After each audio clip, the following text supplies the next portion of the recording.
Well, Benjamin Neuman is a professor of biological sciences. He joins me now from Texarkana, Texas, with more. Thanks so much for speaking to us. I have to ask you first, how smart is it really to quarantine so many people on a cruise ship like that, where it actually feels like they're spreading the virus even more quickly among the people that are trapped on board? So, on the one hand, it is absolutely essential just to quarantine everybody. If we could do this efficiently, this virus would be gone within a month. But the problem that I've been seeing with the cruise ships is that there seems to be some spread among the crew because they're in these sort of communal living spaces and they're not actually able to be quarantined individually. Quarantine really only works if you're able to keep yourself away from the infected people. And if you have to live with them, yeah, definitely not. So, this ship was quarantined 14 days ago, and they're on day 10 now, so they're supposed to be released. Does that bode well for containing the spread of the virus? It's a little bit early, but we think that's probably about right. So most people would incubate the virus for about a week before they would know that they have it, and also before any test would come back positive that indicates that they have it.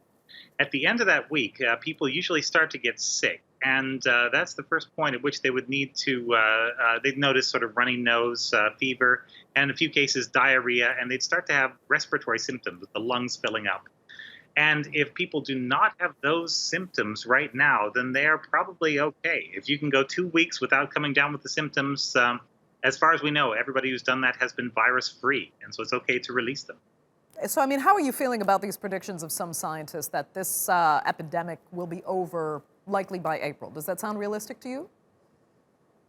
It sounds hopeful. And hope is really nice at a time like this, dealing with a virus like this. I think it's probably going to be a little bit longer than that. So the study that was released today suggested there will be a peak sometime in late February or early March. And from the way previous outbreaks have gone, like with MERS coronavirus, I think it'll be something like 2.5 to 3 months from that point before we actually get the last case, if the containment measures continue to hold. And the measures are really strict right now, but they seem to be working. The amount of virus cases is leveling off, and we really hope that's going to continue and actually start to go the other way. Great. I've got one more minute left with you, so I want to ask you this. What is it actually like to have coronavirus? Are we talking something as severe feeling as malaria, or is it just a bad flu? How terribly do people suffer when they get hit with this? Really badly. So it creeps up on you. Whereas something like the flu will hit you really hard over the course of 2 or 3 days, and then you will usually get better. The coronavirus is more like a sneak thief. It comes in, it turns off parts of your immune system that could actually keep you safe. And once it does that, the virus is essentially able to grow inside your lungs. And gradually, every day there's a little bit more damage, and it starts to fill up with fluid from the bottom. It's a lower respiratory illness. And then over time, this would make it a little bit harder to breathe. And eventually, that's what seems to get people. That's a combination of that, and it also damages some of the internal organs, just this sort of onslaught.